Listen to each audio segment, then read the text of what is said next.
పుష్ప థియేటర్స్లో icon star Allu Arjun army ఈలలు గోలలు తగ్గేదేలే, గూస్ బంప్స్ తగ్గేదేలే, ఆల్ టైమ్ రికార్డ్స్ తగ్గేదేలే, బ్లాక్ బస్టర్ హిట్ తగ్గేదేలే. Congratulations. Thank you sir, goose bumps అనేది నేను మామూలుగా చెప్పట్లేదు, నిజంగా ఒక వైబ్ అన్నమాట. అసలు పుష్ప అలా స్క్రీన్ మీద కనిపిస్తున్నారంటే ఎక్కడ లేని ఒక vibe and energy, goosebumps వస్తున్నాయి. ఐ థింక్ సుకుమార్ గారు అండ్ అల్లు అర్జున్ గారు, hats off to you both for presenting Pushpa to us. And అలాంటి ఒక డిఫరెంట్ ఎక్స్పీరియన్స్ని మాకు ఇచ్చినందుకు firstly we should thank you both. So బేసిక్గా 2020లో Ala Vaikunthapurramuloo biggest collections gross, and మళ్ళీ 2021 ఎండింగ్ అయినా సరే పుష్ప రావాల్సిందే బిగ్గెస్ట్ కలెక్షన్స్కి. సో ఫస్ట్ డేనే 71 crore ప్లస్ గ్రాస్ అనేది అసలు మామూలు విషయం కాదు sir. Thank you. And I think యూఎస్లో 1 million నెంబర్ని క్రాస్ చేయడానికి చాలామంది ఒక డ్రీమ్ లాగా ఫీల్ అవుతూ ఉంటారు, అండ్ చాలా కష్టపడి కూడా కొంతమంది అచీవ్ చేస్తూ ఉంటారు. మీరు జస్ట్ అలా వెళ్ళి ఇలా 1 million అలా క్రాస్ చేసి థ్యాంక్ యూ. Wonderful sir. నిజంగా అల్లు అర్జున్ ఆర్మీకి అయితే ఇలా కాలర్ ఎగరేసుకుని కాలేసుకుని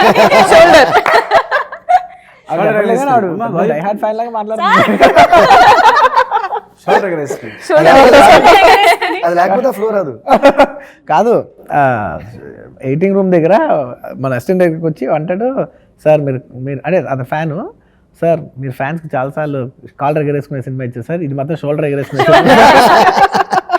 బాగుంది. ప్రవీణ్ షోల్డర్ ఎగరేసుకోవడం అంటే యాక్చువల్లీ కాలు మీద కాలేసుకోవడం అనేది ఇంతకు ముందు కొంచెం ఆలోచించే, ఇప్పుడు మాత్రం ఒక యాటిట్యూడ్. పైగా సుక్కుబాయి లిరిక్ లో ఎవరే పెట్టించారు. He was so particular from the beginning. Character కి కాలు మీద స్టోరీ చెప్పేటప్పుడు హీ వాస్ సో క్లియర్ మాట. ఆ క్యారెక్టర్ కి కాలు మీద కాలేసుకోవడం అనేది ఒక క్యారెక్టరైజేషన్. అవును, జనరల్గా కాలు మీద కాలేసుకోవడం జనరల్గా మనం కూర్చుని ఉండే మామూలుగా వేసుకుంటాం కదా, సో దాన్ని మనం పెద్దగా పట్టించుకోం కదా. ఆ కాలు మీద కాలేసుకోవడం క్యారెక్టర్ చెప్పిన దగ్గర నుంచి అదొక now your saying it's become a signature of Pushpa అన్నట్టు. అందులో డైలాగ్ లో కూడా పెట్టారు, పుష్ప అంటే ఎవరే పుష్ప అంటే అదే నేను కాలు మీద కాలేసి కూర్చుంటాడు కదా. సో అది బన్నీ చేయడం కూడా అది విలేజ్ లో ఎలా వేసుకుని కూర్చుంటారో అలాగా బాడీ లాంగ్వేజ్. లిరిక్ లో వి ఫర్గాట్ బోస్ గారు మొత్తం కథ చెప్పాం కాబట్టి కాలు మీద కాలు వేసుకుంటాను కానీ అబ్బా మేము మర్చిపోయినా నువ్వు కాలు మీద కాలేసుకుంటే పూనా కాలే సామి. పుష్పరాజ్ అనే క్యారెక్టరైజేషన్ బేసిక్గా ఈ మొత్తం సినిమాకి ఒక soul and heart of the film అని చెప్పొచ్చు సార్. నిజంగా ప్రతి సీన్లో మీ screen presence is making all the difference. దానికి మీరు ఎంత తపన పడ్డారనేది వీ కెన్ ఇమాజిన్. మీ హార్డ్ వర్క్ గురించి మాకు తెలుసు కాబట్టి, బట్ వాట్ వెంట్ త్రూ పుష్పని అసలు అలా ఎలా డైజెస్ట్ చేసుకున్నారు? నాకు ఇప్పుడు కూడా పుష్ప కనిపిస్తున్నాడు, అందుకే నేను గెడ్డం. పుష్ప క్యారెక్టర్కి నాకు ఇంత పేరు రావటానికి ఇదంతా నన్ను నమ్మండి, సుకుమార్ గారి master plan. Master plan. Cinema start అవ్వక ముందే ఆయన ఒక మాట అన్నారు, డార్లింగ్ నువ్వు మాత్రం నేను పుష్ చేస్తా సెట్లో, ఎందుకంటే ఎంతగానో ఇద్దరు కొంత క్లోజ్ కాబట్టి కొన్ని విషయాలు చెప్పలేము. బట్ తను నాకు ముందే సెట్ చేసాడు, నేను పుష్ చేస్తా, నేను ఇబ్బంది పెడతా, ఏం చేసినా నేను చెప్తున్నా. నేను ఇప్పుడు పుష్పనే కాదు, లాస్ట్ 10 years నుంచి ఎప్పుడు కలిసినా నీతో మామూలు సినిమా అయితే చేయకూడదు, ఏదో ఒక ఎవరు చేయండి ఏదో ఒకటి చేయాలి, అది ఇదేనే ఆయన కోరిక. బేసిక్లీ పుష్ప అనేది యాక్చువల్లీ కథ కంట అన్నిటికంట నన్ను ఇలా చూపించాలనేది ఆయన కోరిక. ఈ సినిమా మాత్రం ఆయన సినిమాకు ముందు, డార్లింగ్ ఈ సినిమా నేను నీకోసం తీస్తున్నా, ముక్కలో చెప్పాలంటే సినిమా స్టార్ట్ అవ్వకముందు ఆయన ఒక్కే మాట్లాడారు, డార్లింగ్ ఈ సినిమా నీకోసం తీస్తున్నాను, నిన్ను అలా చూపించాల్సిన అవసరం నేను సినిమా తీస్తాను, ఈ సినిమా నీకోసం అని చెప్పి స్టార్ట్ చేశారు. కానీ నిజంగా మీరు ప్రతి డీటెయిలింగ్ తీసుకున్నారు జాగ్రత్త అన్నది. We can experience that in theatres. మాకు నిజంగా ఒకసారి చూస్తే సరిపోదు దాన్ని ఎక్స్పీరియన్స్ చేయడానికి, చిన్న మైన్యూట్ డీటెయిల్స్ కోసం కూడా ఇంకొకసారి చూడాలి అనిపించేలాగా ఉంది ఆ overall taking and everything. Sir, మీరు రిలీజ్కి ముందు మాకు ఎలాగో దొరకలేదు కాబట్టి ఇంకా అన్నీ ఇప్పుడు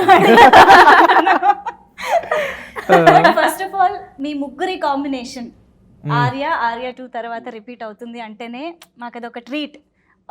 అలాంటిది పుష్ప లాంటి సినిమాతో వస్తున్నారు అంటే అది ఇంకా నెక్స్ట్ లెవెల్ ట్రీట్. ఇవాళ మేము థియేటర్స్లో అదే ఎక్స్పీరియన్స్ చేస్తున్నాము. బట్ ఐ థింక్ ఆర్యాలో మీరు boy next door and jovial you know అలా హ్యాపీ గోలకి కనిపించారు. ఆర్యా 2లో ఒక డిఫరెంట్ లుక్లో మాకు ప్రజెంట్ చేశారు. బట్ పుష్పకి వచ్చేటప్పటికి ఆ మేనరిజం, షోల్డర్ దగ్గర నుంచి తగ్గేదేల దగ్గర నుంచి కాలు మీద కాలు దగ్గర నుంచి ఇలా చాలా ఎలిమెంట్స్ పుష్పకి యాడ్ చేశారు. ఆ పుష్ప క్యారెక్టర్ డిజైనింగ్ ప్రాసెస్ ఒకసారి మాకు చెప్తారా? మేము అనుకోవడమే ఈ సినిమా అంటే తన పర్ఫార్మెన్స్ సంబంధించి ఇది తన బాడీకి సంబంధించి ప్రతిదీ చేంజ్ చేద్దాం, ఒక ముందు క్యారెక్టర్ బిల్డ్ చేద్దాం అనేది మా ఫస్ట్ థాట్. సరే కథ అనుకున్న తర్వాత సో దానికి సంబంధించి రకరకాల ఎక్సర్సైజ్ అనమాట. ఇద్దరం కలిసినప్పుడు it's doesn't belong to not only me లేదా not only him something like that. ఏది సెపరేట్ చేసి చెప్పొద్దు, చెప్పలేదు. ఎందుకంటే ప్రాసెస్ కంటిన్యూస్ ప్రాసెస్ చేస్తాను. ఇతను కలవడం, మాట్లాడడం, అది దాని చేసి రికార్డ్ చేయడం, అలా కాదు ఇలా చేయండి, నేను రికార్డ్ చేయడం, ప్రతిదీ రికార్డ్ చేసుకుని లేదా నా రికార్డింగ్స్ అన్ని చూసుకుని మళ్ళీ ఇలా ఉంటే బాగుంటుంది, లేదా నేను ఏదైనా క్యారెక్టర్స్ ఇంటర్వ్యూ చేసినప్పుడు లేదా ఎవరైనా బయట చూసినప్పుడు ఇలా చెప్పడం, తను ఎవరైనా బయట చూసినప్పుడు వీళ్ళు బాడీ లాంగ్వేజ్ ఇలా ఉందని చెప్పడం, మాట్లాడుకోవడం. సో ఇవన్నీ ఇది ఇట్స్ ఎ కంటిన్యూస్ డిస్కషన్ అనమాట.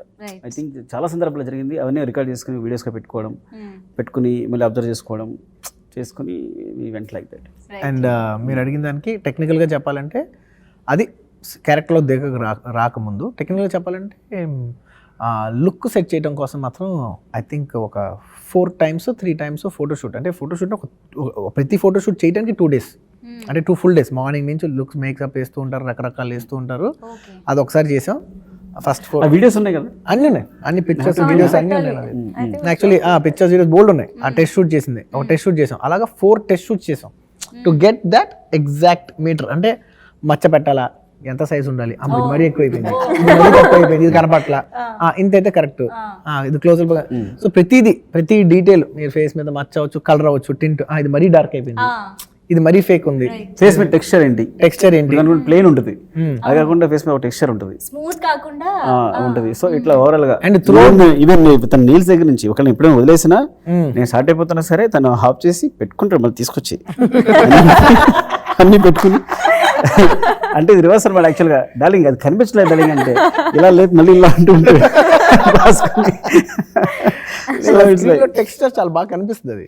అది సో ఏంటంటే నేను ఒకవేళ నేను వదిలేసినా he will also follow me. So ఆయన వదిలేస్తే నేను అందుకే కానీ ఒకటి సార్, ఒక ఇంత huge fan base all over India, huge fan base ఉన్న ఒక హీరో, ఇంత ఇమేజ్ ఉన్న ఒక హీరో అంత డీ గ్లామర్కి వెళ్ళి అంత ఆథెంటిక్గా చేయడం అనేది హ్యాట్స్ ఆఫ్. నిజంగా అది మామూలు విషయం కానే కాదు సార్. కాకపోతే ఎక్కడో అంటే సార్ మనకి అట్లీస్ట్ మన ఇండస్ట్రీలో చూసుకుంటే కాస్త గ్లామర్కి ఎక్కువ ఇంపార్టెన్స్ ఉంటుంది, హ్యాండ్సమ్గా కనిపించాలనేది కొంచెం ఎక్కువ ఉంటుంది.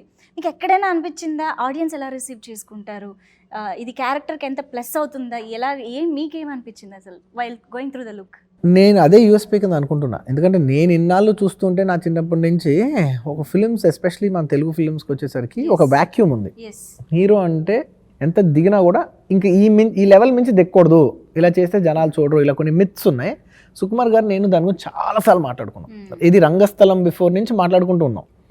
ఇలా చేసినప్పుడు మాత్రం బాగా ఫుల్గా కిందకి దిగిపోయి చేసేయాలి, అవుట్ అండ్ అవుట్ వెళ్ళిపోవాలి, ఇంకా వెళ్ళినప్పుడు మాత్రం అన్అపాలజెటిక్ వెళ్ళాలి అని అప్పటి నుంచి ఇద్దరు మాట్లాడుకుంటున్నాం. ఇంకా నాకు ఆపర్చునిటీ దొరికింది. నాకు అదేంటంటే ఒక పల్స్ మనకు ఒకసారి కనిపిస్తుంటుంది, ఇలా చేస్తే భలే ఉంటుంది, ఎవరు చేయలేదు, మనం ఇలా చేస్తే భలే ఉంటుంది అని ఒక వ్యాక్యూమ్. అది లిటరలీ చెప్పాలంటే ఒక వ్యాక్యూమ్. నాకు ఆ వ్యాక్యూమ్ ఛాన్స్ దొరికింది. నేను అనుకుంటున్నాను ఎవరు చేయకూడదు, సినిమా పర్సనల్స్ అమ్మా ఇలా ఎందుకంటే దాని మీద బ్యాంక్ చేసుకున్నాం ఇద్దరు. అది ఎప్పుడు ఎవరు చేయలేనప్పుడు ఇంకా ఆల్ అవుట్ వెళ్ళిపోయి. ఇంకా అందుకే ఫస్ట్ పోస్టర్ లుక్ దిగాం. సో 4 టెస్ట్ షూట్స్ చేసాం. నెంబర్ ఆఫ్ లుక్స్ మీరు చూస్తే అండ్ చాలా మంచి చెప్పారు ఆయన. ఎంత ఉన్నా కూడా త్రోట్ నాకు పుష్ప ఎప్పుడు క్లోజ్అప్ పెట్టినా మాస్క్ ఉండాలి. అందుకే మీరు చూస్తే ఆంజనేయ స్వామి బ్లాక్ థ్రెడ్ ఉంటుంది సార్, ఎంత పెద్దోడైనా ఏ వేరియేషన్ త్రోట్ అది ఉంటుంది, మిగతా మారుతూ ఉంటాయి. ఒక టైంలో నార్మల్ ఉంటుంది, ఒక టైంలో గోల్డ్ చైన్ ఉంటుంది, అతను ఇంకెక్కువ ఉంటుంది. సో తన క్యారెక్టర్ లెవెల్స్ మారుతున్నా కొన్ని బేసిక్స్ అవన్నీ చాలా బాగా కుదిరినాయి చూడండి. ఎందుకు ఓవరాల్ లుక్ మీద, క్యారెక్టర్ గ్రాఫ్ మీద, బట్టలు ఇవన్నీ బాగా వర్కౌట్ అయినాయి. అవును, ఆ యూనివర్స్ వెళ్ళిపోవడానికి నేను సార్ కూడా వచ్చారు. తను సెట్ చేసిన యూనివర్స్ నాకు తెలీదు, ఆఫీస్లో ఉన్నాను. అరవింద్ గారు అవును ఆయన అరవింద్ గారు వచ్చారంటే నేను చూసిన కళ అనిపించింది. చేస్తున్నారు వచ్చి గట్టిగా హక్ చేసుకుని అసలు జెన్యున్గా సుకుమార్ గారు తీసిన యూనివర్స్లో నేను మళ్ళీ సెపరేట్గా స్టాండ్ అవ్వకూడదు, బ్లెండ్ అయిపోవాలి, వచ్చిన వాళ్ళందరూ బ్లెండ్ అయిపోయి నాకు మెయిన్ టెన్షన్ ఏంటంటే ఇంకోటి జెన్యున్గా సుకుమార్ గారు సూపర్ చేసింది అంటే అమ్మాయి. ఎందుకంటే అమ్మాయి జనరలీ అవుట్ ఆఫ్ ద ఈ యూనివర్స్లో ఉంటారు. అంటే సినిమా అంతా ఒక తీరులో నార్మల్గా వెళ్తుంటే అమ్మాయి మాత్రం అందంగా గ్లామరస్గా ఉంటుంది. ఇది సెపరేట్గా కనపడకూడదు దేవుడా కానీ బాగుండాలి అని అనుకుంటూ అది మాత్రం చాలా చాలా బాగా చేశారు. నిజంగా శ్రీవల్లి వండర్ఫుల్ వండర్ఫుల్. ఏం డార్లింగ్ నువ్వు చెప్పు దాని గురించి. కళ్ళతోనే తినేసింది. అవును తన మేకప్ గురించి తను యాక్చువల్గా ఫస్ట్ షూట్ చేసాం. షూట్ చేసినప్పుడు నాకు అవే కనిపిస్తుంది, సెపరేట్గా సినిమా నుంచి అవే కనిపిస్తుంది అనమాట. సో తర్వాత మేకప్ చేంజ్ చేసి అల్టిమేట్ తనని మేకప్ టెస్ట్ చేసి మళ్ళీ తనకి టెస్ట్ షూట్ చేసాం. మళ్ళీ ప్రీతిశీల్ సెపరేట్గా తనకు కానీ ప్రత్యేకంగా చెప్పాలి, ఈజ్ అమేజింగ్ సీరియస్లీ. ఒక మొత్తం ఎవరినైనా ఎలాగైనా మార్చేసుకోగలదు అనమాట, మార్చగలదు. తను చేసిన తర్వాత మేము చాలా ఇంప్రెస్ అయ్యాం. ఇంప్రెస్ అయ్యి తర్వాత అప్పుడు తనకు తీసుకొచ్చి మళ్ళీ తనకి టెస్ట్ చేసి మళ్ళీ కలర్ టోన్ అన్నీ కరెక్ట్ చేంజ్ చేసి మేబీ తర్వాత తను కంటిన్యూ చేసలేదు కానీ తన సంబంధించి ఐబ్రోస్ సంబంధించి సంథింగ్ ఐ డిడ్ సంథింగ్ ఏదో అనుకున్నాను అనిపించింది. అంటే దాన్ని ఎక్కువ ఐబ్రోస్ ఎక్కువ ఫేస్ నాకు వేసినామో ఐస్ ఓపెన్ చేయట్లేదేమో అనిపించింది నాకు. అందుకని ఐబ్రోస్ని థిక్ ఐబ్రోస్ని లీన్ చేసాం. అందులో ఐస్ మోర్ కనిపిస్తాయి కెమెరా కానీ. సో అట్లా I felt like I have proper black hair color and దానిపైన మేకప్ చేసి we were putting color on my eyebrows. ఇంకా ఎక్కువ చేసేస్తారు దాన్ని. చేస్తే దాన్ని తీసేసాను అనమాట. దాన్ని తీసి I think in the end లో సార్ వాళ్ళు దానిపైన కూడా కలర్ చేయడానికి స్టార్ట్ చేశారు to fade it out. I'm like sir but it in eyebrows so what do I do? It's like అమ్మాయికి అది ఉంటుంది కానీ బట్ ఏదున్నా కూడా తన వల్ల ఏమంటే మొత్తం సినిమా చూడండి తన ఐస్ బయటకు వచ్చినాయి, మోర్ ఎక్స్ప్రెసివ్ ఉన్నాయి. ప్రతి సీన్ చూడండి, నేను 18 చూసినప్పుడు ఐసే కొడుతున్నాయి నన్ను. చూస్తున్నప్పుడు లాగా చూస్తుంది, ఎప్పుడు లాగా చూస్తుంది. సో ఈవెన్ అట్లా ప్రతి సీన్లో కూడా కాదు బట్ వైల్ యాక్టింగ్ ఆల్సో కూడా కదా అక్కడ చూస్తే I could look directly into sir's eyes. Yes. So the expression starts from there. If you can't look at an actor in his eyes and talk, communicate kada, feeling రాదు. So ఈ scenes లో చూస్తే I'm looking directly into sir's eyes because I was comfortable.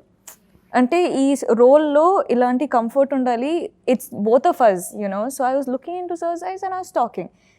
Cut అయిన తర్వాత I'm like okay I actually look into sir's eyes అనిపించింది. కానీ I think that's what the expressions came out probably, but it sense a comfort level.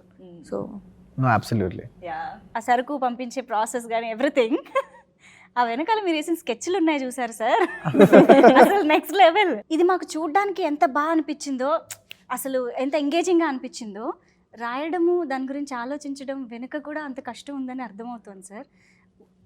ఆ process గురించి చెప్తారా? అసలు Pushpa యాటిట్యూడ్ని fix చేశాక ఆ బ్రెయిన్ గురించి చెప్పండి. అదేంటండి ఎక్కువ రీసెర్చ్ చేసాం. బిగినింగ్ ఇది వెబ్ సిరీస్ చేద్దామనే ఉద్దేశంతో వెరీ బిగినింగ్ చేసిన తర్వాత తనతో సినిమా చేయాలనుకున్నప్పుడు ఒక మంచి క్యారెక్టరేషన్ ఉంది, ఈ బ్యాక్డ్రాప్ అయితే చాలా బాగుంటుంది. సో అట్లా వచ్చాను అనమాట. సో ముందు క్యారెక్టరేషన్, తన సినిమా కథ అనుకుని అదే ఫస్ట్ ఇంపార్టెంట్. తర్వాత రీసెర్చ్ ఆ బ్యాక్డ్రాప్ చాలా హెల్ప్ అవుతుంది ఈ కథని ఎలివేట్ చేయడం కోసం. తన పర్ఫార్మెన్స్ కావాల్సిన ఒక ప్లాట్ఫామ్ అంటే ఉంటుందండి, ఒక బేస్ సెటప్ దొరుకుతుంది అని. సో అట్లా వెళ్ళాం. సో చాలా అందులో నేను చాలా కమర్షియల్ చెప్పాను కానీ చాలా రీసెర్చ్ చేసిన విషయాలే. ఈవెన్ మీరు చెప్పినవన్నీ తెలియకుండా అది ఇది అన్నీ గేట్స్ అవ్వచ్చు, లారీ పడిపోవడం అవ్వచ్చు, అవన్నీ కూడా మేము చేసిన ఇంట్రెస్ట్లో వచ్చిన విషయాలు, అవన్నీ రియల్గా కూడా జరిగిన విషయాలు. కొంచెం ఎగ్జాగరేట్ చేసేది సినిమా కాబట్టి. But Pushpa and Srivalli track అసలు భలే క్యూట్ అంటే పుష్ప యాటిట్యూడ్ ఎక్కడ మిస్ అవ్వకుండానే శ్రీవల్లి వెంట పడటం అసలు ఈ ట్రాక్ అంతా భలే లవ్లీగా క్యూట్ గా అనిపించింది. నాకు ఆయన చెప్పినప్పుడు నేను షాక్ అయిపోయా. ట్రాక్ అసలు ఎలా ఆలోచించాడు నిజంగా అసలు షాక్ అయిపోయింది నేనైతే. ఎందుకంటే అది చెప్పకూడదు, అది చెప్పలేను కానీ ఒక చిన్న ఇన్సిడెంట్ ఉంది మామిడికి నాకు మధ్య, అది ఇన్స్పైర్ చేసింది మొత్తం. అది పొద్దున్న నువ్వు కాఫీ కొట్టేసావు తింటుంది అనుకో, బాత్రూమ్ డోర్ కొట్టి నువ్వు కొట్టేసావు అంటే అవును కదా అనుకున్నాను. చెప్తుంటే ఐ వాస్ లైక్ సార్ ఇది ఎందుకు రియల్ లైఫ్ ఇన్సిడెంట్ లో జరిగినట్టు ఉంది సార్, మీ లైఫ్ లో జరిగిందా అని. అవునా? దేవి గారికి ఏమైనా తెలుసా ఈ ఇన్సిడెంట్స్? నో, ఆయన అన్ని చెప్పినట్టు ఏం చెప్పరండి. అది స్క్రిప్ట్ చెప్పినప్పుడు కూడా కొన్ని దాచి పెడుతుంటారు, అలా ఇవి కూడా కొన్ని దాచి పెడుతుంటారు. అంటే కొన్ని తెలిసి చెప్పలేం. ఓకే, ఇప్పుడు అర్థమైంది. నో, బట్ యాక్చువల్లీ మీరు ఎప్పుడు కూడా సార్తో ఉన్న బాండింగ్ గురించి, అల్లు అర్జున్ గారితో ఉన్న బాండింగ్ గురించి చెప్తూనే ఉంటారు సందర్భం ఉన్నప్పుడల్లా. But we really want to know your personal bond. Chance దొరికినప్పుడల్లా అసలు మీ ఇద్దరి మధ్య ఎలా ఉంటుంది కాన్వర్సేషన్? సినిమా అనేటప్పటికి ఎలా ఉంటుంది? We really want to know that. బన్నీలో నేను ఒక విషయం చెప్తా. ఒక మనిషి మనకి నచ్చాడంటే పర్సనల్ బాండింగ్తో పాటు ఆ మనిషి చేసే ఒక హార్డ్ వర్క్ ఉంటుంది కదా, దానివల్ల రెస్పెక్ట్ పెరుగుతుంది ఇప్పుడు కూడా. Okay, that when we are in the same field. So I have both with Bunny. చిన్నప్పటి నుంచి మేము చెన్నైలో పెరిగాం, ఆ ఫ్యామిలీస్ తెలుసు అంటే అరవింద్ అంకుల్ మరి ఇవన్నీ, that is another kind of an affection. ఇప్పటికీ అదే అంట, బన్నీ సక్సెస్ ఎప్పుడు చూసినా కూడా మా ఇంట్లో మన ఇంటి అబ్బాయి అన్నట్టు ఫీల్ అవుతారు. బన్నీ చాలాసార్లు చెప్పారు. సో అలాగే ఇన్ఫ్యాక్ట్ అరవింద్ అంకుల్ కానీ ఆంటీ కానీ అందరూ అలా. So that mutual thing is there. But beyond that ఇప్పటి నుంచి కదా, బిగినింగ్ నుంచి కూడా ఎంతకన్నా he was the first guy to make 6-pack style తీసుకొని సౌత్ ఇండియాలో బన్నీనే ఫస్ట్. ఓకే, అలాగే హెయిర్ స్టైల్స్ మార్చడం, ట్రెండ్ సెట్ చేయటం, స్టైలిష్ స్టార్ పేరు ఎందుకు వచ్చిందంటే ఆ డ్రెస్ ఇది. ఒకసారి మేము ఇన్ ద బిగినింగ్ చాలా years back when went to US, అక్కడ అందరి డాన్స్ గమనించడం, చూసావా నేను చూసాను ఇది భలే ఉంటుంది కదా ఒక సాంగ్లో పెడితే అని. దాని తర్వాత ఆర్యా సాంగ్స్ చేసి use to come to studio. ఇప్పుడు కూడా స్వీటెస్ట్ థింగ్ ఏంటంటే అసలు ఏ సినిమా కావండి ఎవరైనా మ్యూజిక్ డైరెక్టర్ కానీ చెన్నై ల్యాండ్ అయితే ఫస్ట్ దేవి ఎక్కడో ఏం చేస్తాను వస్తున్నా from airport will come straight. ఇవన్నీ వస్తానంటే లాస్ట్ టైం ఆ బూర్లు ఏ తిన్నో తనకి ఇష్టం తెప్పించినట్ట. అసలు అల్లరల్లరిగా ఉంటుంది అనమాట అది. For us it's beyond cinema. So అలాగే స్టూడియోకి వచ్చిన ఆర్యా 2 అది కూడా జరిగేటప్పుడు కానీ మిగతా any like son of Satyamurthy, July మేము ఏ సినిమాలు చేసినా కూడా పాట చేసినప్పుడు స్టూడియోకి వచ్చేస్తారు కదా, వచ్చేసి నీకు తెలుసు అక్కడ ఏం చేశాను అని అందరూ ఉంటాం, ఆ స్టెప్ అది చేసి చూపిస్తారు. సో మా వాళ్ళందరూ కనెక్ట్ అయిపోతారు కూడా, సార్ బన్నీ గారు మన స్టెప్ చేసి చూపిస్తారు, ఎంజాయ్ చేస్తారు. So he is really like that. That's what. ఇందాక ఒకటి నచ్చింది, నేను అదే చెప్పాను బన్నీలో నాకు నచ్చింది ఏంటంటే ఇప్పుడు ఇందాక ఒక ఎగ్జాంపుల్ చెప్పాలంటే ఆ పోస్టర్ చూసినప్పుడు అమ్మో కంప్లీట్ ఎవరన్నా చేసాడా అనుకున్నాను కదా, అది జనగా చెప్పరు, ఓపెన్ అప్ అవరు, చెప్తే మళ్ళీ అది బాగోదేమో ఆ స్టేచర్కి అని. But is like that. That is the main thing I like about him. And then when you like a person by his character, then you love him more when he puts in his hard work and does. అది రెండు angles ఉంటాయి, రెండు angles నచ్చితే చాలా నచ్చుతుంది అనమాట. And whatever reasons I told him the same thing for Sukkubhai కూడా. నిజంగా చెప్పాలంటే అంటే ఒక్కొక్కసారి ఇందాక నేను వచ్చాను కదా, చాలాసేపు వరకు తనకే తెలియదు నేను వచ్చానని, తన ముందే నుంచున్నా అలాగే. అసలు ఇంకా ఈ సినిమాని కూడా ఏం చేద్దాం, అసలు నెక్స్ట్ సినిమాని ఏం చేద్దాం, ఈ సినిమా ఇలా ఉంటే నెక్స్ట్ సినిమా ఇంకా బాగుంటుందా లేదా, అది ఇప్పుడు మళ్ళీ ఏమైనా యాడ్ ఇలాంటివి ఉంటాయి. సుక్కుబాయ్ మైండ్, నేను సుక్కుబాయ్తో ఒక ఓపెన్ ఛాలెంజ్ చేస్తా. తబితా గారు తెలుసు కదా, మిస్సెస్ సుక్కు. తబితా గారి కంటే కూడా నాకే బాగా తెలుసు. అది చెప్తే ఆవిడ కోపం వస్తుంది కానీ అది ఆవిడ కూడా తెలుసు. సరే ఎప్పుడు చెప్పు, అది ఓన్లీ ఎప్పుడు తన చెప్పు కాదు, ఎవరికైనా వాళ్ళ భార్య కంటే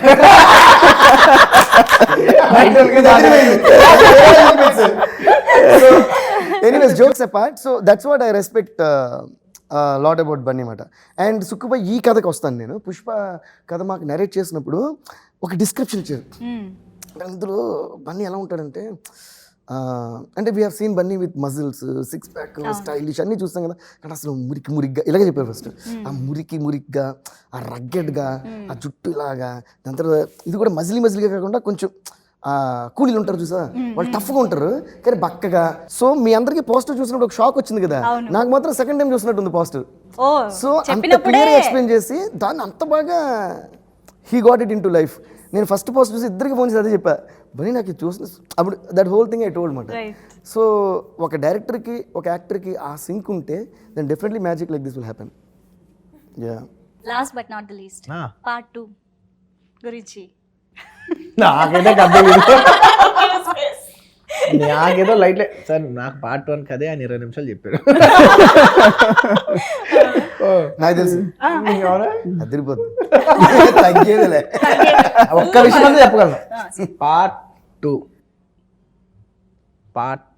2 తగ్గేదిలే, పార్ట్ 2 తగ్గేదిలే. థ్యాంక్ యూ సో మచ్ అందరికి. ఇన్ని బోల్డ్ అనే విశేషాలు behind the screen, behind the camera జరిగింది చాలా తెలుసుకున్నాము. చాలా ఇంట్రెస్టింగ్ గా అనిపించింది, fun interacting with you all. Thank you so much. And once again hearty congratulations to whole team of Pushpa. Thank you so much. Thank you all. Thank you.